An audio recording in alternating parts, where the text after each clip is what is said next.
As we bring in White House correspondent Mary Ellis Parks and attorney Jeff Robbins, the former chief minority counsel at the Senate Permanent Subcommittee on Investigations, as well as our ABC News contributors, former Republican Congresswoman Barbara Comstock of Virginia and Amanda Renteria, the former national political director for Hillary Clinton's 2016 campaign. Thank you all for joining us. Mary Ellis, let's start with you. Congresswoman Liz Cheney teased testimony to come up of Trump's awareness of rioters saying, "Hang Mike Pence." Can we expect to hear more about that today, and what kind of impact do you think that has?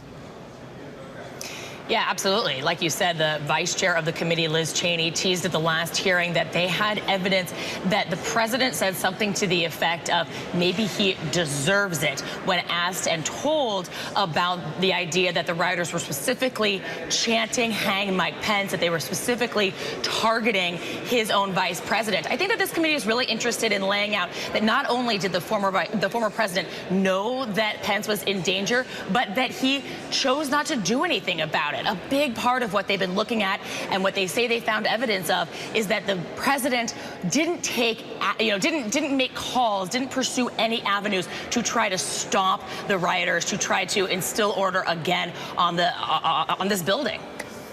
Jeff, Representative Cheney, as you heard Mary Ellis just point out, says Trump reacted to those chants by saying maybe he deserves it. If that is an accurate depiction, what does that say about Trump's state of mind on January 6th, and how significant could it be, say, from a legal standpoint? You know, there's so much evidence of a corrupt state of mind when it comes to the former president's conduct on that day that it's hard to know what to choose from. Here's what Mike Pence had better come through for us means. It means that the then president, instructed his vice president, quite literally, to not count the electoral votes as he was required to do under the Constitution and under federal law, so that he could stay in power, notwithstanding the fact that Joe Biden had been deemed to be the victor in the election. If that isn't evidence of corruption and dishonesty, where he had been advised that there was absolutely no legal basis whatsoever for having that occur, I don't know what would be. Barbara, Pence's chief of staff testified that the former vice president knew the oath he took, his fidelity to the Constitution, came first and foremost over his loyalty to former President Trump. How has that decision come to define Mike Pence, good or bad, and his future with the Republican Party, already walking a political tightrope? As his aides testify today, he's out in Ohio giving a speech. Well, I think history will reward him, even if politics don't. And we're going to hear, from his counsel today, who's going to say, from the beginning he understood he couldn't do that. But I think it's going to be very powerful to hear from Judge Luttig, who has long been a conservative constitutional scholar and judge, revered by those of us in the Federalist Society. He's a friend, but very serious and sober judge who was considered for the Supreme Court by George Bush, and I believe perhaps by Donald Trump himself. And so this is I think his testimony is very powerful. I recommend everyone read it and listen to it today, because this is who Mike Pence turned to, because he knew this was somebody who was serious and sober, who knew actually John Eastman clerked for him.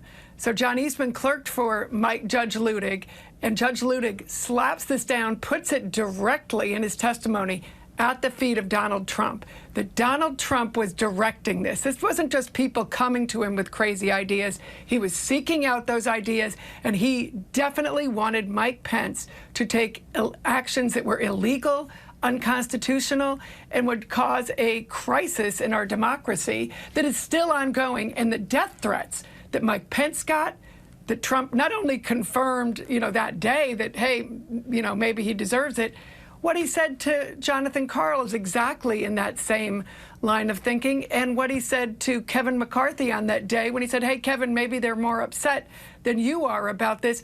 While it was going on, while the riots were going on, he waited 3 hours and did not care, even when told.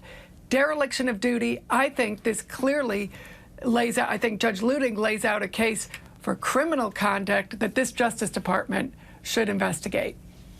And Amanda, just finally, the previous hearings have featured recorded testimony. If folks have been watching from Trump's inner circle, we saw his daughter Ivanka testify, her husband Jared.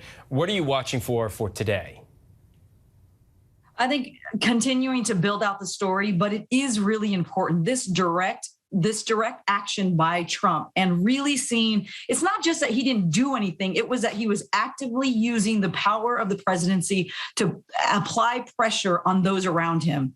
And what we are hearing time and time again as more facts get revealed is how much friends, supporters, colleagues were trying to get him to do something different. And he himself chose to actually lean in a different way. Not only do we hear it on the stage the day of, but behind the scenes as well. And that piece is equally important because you're beginning to not only define history of who was on what side at that key moment of our country's history, but what Trump himself was doing to actually drive this proactively.